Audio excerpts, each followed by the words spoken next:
السلام علیکم ورحمۃ اللہ وبرکاتہ۔ الحمدللہ رب العالمین والعاقبۃ للمتقین والصلاة والسلام علی خیر خلقہ محمد وعلی آلہ وصحبہ اجمعین، اما بعد۔ محترم بھائیو، ساری تعریفیں اللہ رب العالمین کے لیے ہے جس نے ہمیں بے شمار انعام و اکرام سے نوازا۔ محترم بھائیو، نماز یہ اسلام کا دوسرا رکن ہے جس کی بہت ہی زیادہ اہمیت و فضیلت ہے اور جس کے شروط کے بارے میں ہم لوگوں نے سنا۔ آج ہم نماز کے ارکان کے بارے میں جانیں گے اور سنیں گے۔ نماز کا ارکان یہ وہ چیز ہے کہ اگر ہم سے چھوٹ جائے تو ہماری نماز قبول ہی نہیں ہوگی، بلکہ ہماری نماز ہوگی ہی نہیں۔ ایسے ہی نماز کے واجبات ہوتے ہیں کہ اگر ہمارا نماز کے واجبات چھوٹ گئے تو ہم سجدہ سہو کے ذریعے سے اسے پورا کر لیں گے، لیکن اگر ارکان چھوٹ گیا ہے تو ہمیں پھر اس رکن کو دہرانا ہے اور اس کے بعد سجدہ سہو کرنا ہے۔ تو نماز کے ارکان کیا کیا ہیں اس کو ہم جانتے ہیں۔ سب سے پہلا ہے کہ کھڑا ہو کر کے اگر طاقت ہے تو کھڑے ہو کر کے نماز پڑھنا، اور اگر طاقت ہے اور وہ کھڑا ہو کر کے نماز نہیں پڑھتا ہے تو گویا کہ وہ رکن چھوڑ رہا ہے، اور اگر رکن چھوڑ دے تو پھر اس کی نماز ہی نہیں ہوگی۔ تو کھڑے ہو کر کے نماز پڑھنا، القیام مع القدرہ جس کو کہتے ہیں۔ دوسرا تکبیرۃ الاحرام، یعنی سب سے پہلے تکبیر اللہ اکبر جو ہم کہتے ہیں یہ کہنا۔ تیسرا سورہ فاتحہ پڑھنا، یعنی اگر کوئی شخص بغیر سورہ فاتحہ پڑھے ہوئے نماز پڑھتا ہے تو اس کی نماز نہیں ہوگی، کیونکہ سورہ فاتحہ کا پڑھنا یہ رکن میں سے ہے۔ ایسے ہی رکوع کرنا یہ رکن میں سے ہے۔ اگر کوئی شخص بغیر رکوع کے نماز پڑھے تو اس کی نماز نہیں ہوگی۔ ایسے ہی جو شخص بغیر سورہ فاتحہ کے نماز پڑھے اس کی نماز نہیں ہوگی۔ تو رکوع بھی یہ ارکان میں سے ہے۔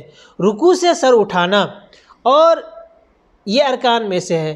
پھر اس کے بعد چھٹا رکن جو ہے اعتدال کے ساتھ کھڑا ہونا، اطمینان کے ساتھ رکوع سے کھڑا ہونا۔ ایسے ہی ساتویں شرط کیا ہے کہ سجدہ کرنا، اور سجدہ یہ 7 اعضاء کے اوپر کرنا، دونوں ہتھیلی، پیشانی، ناک، اور اس کے بعد دونوں گھٹنا اور دونوں پیر، یہ 7 اعضاء کے اوپر ہمیں سجدہ کرنا ہے۔ ہم دیکھتے ہیں کہ بہت سارے لوگ جب سجدہ کرتے ہیں تو ناک کو زمین پہ نہیں رکھتے، کہتے ہیں اس کا سجدہ نہیں ہوگا۔ ایسے ہی دونوں پیر جو ہے وہ اٹھا لیتے ہیں، کیونکہ اللہ کے رسول صلی اللہ علیہ وسلم نے ہمیں حکم دیا ہے کہ ہم جب بھی سجدہ کریں تو 7 اعضاء کے اوپر سجدہ کریں۔ جیسا کہ اللہ کے رسول صلی اللہ علیہ وسلم نے فرمایا، امرت ان اسجد علی 7 اعظم علی الجبہہ واشار بیدیہ علی انف والیدین والرکبتین واطراف القدمین۔ اس کے بعد کہتے ہیں کہ سجدے سے سر اٹھانا یہ بھی رکن میں سے ہے، اور دونوں سجدے کے درمیان میں بیٹھنا یہ بھی رکن میں سے ہے۔ پھر اس کے بعد کہتے ہیں کہ تمام کام کو اطمینان اور سکون کے ساتھ کرنا یہ بھی رکن میں سے ہے۔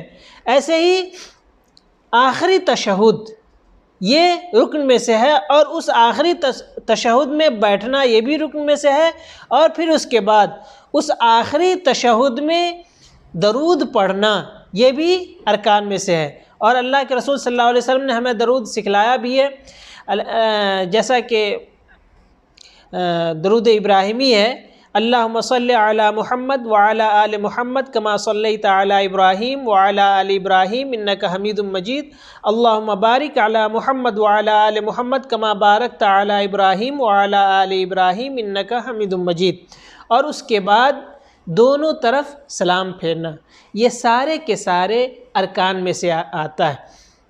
یعنی آپ غور کریں کہ اگر ہمارا رکن چھوٹ جائے تو ہماری نماز نہیں ہوگی، یعنی جتنے 14 ارکان میں نے گنائے اس میں سے کوئی رکن بھی اگر چھوٹ گیا تو ہماری نماز نہیں ہوگی۔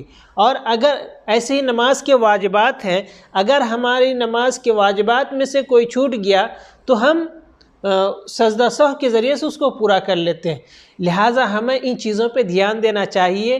آخر میں دعا ہے کہ اللہ تبارک و تعالی ہم تمام لوگوں کو نماز پڑھنے کی توفیق عطا فرما، آمین۔ وآخر دعوانا ان الحمد للہ رب العالمین، والسلام علیکم ورحمۃ اللہ وبرکاتہ۔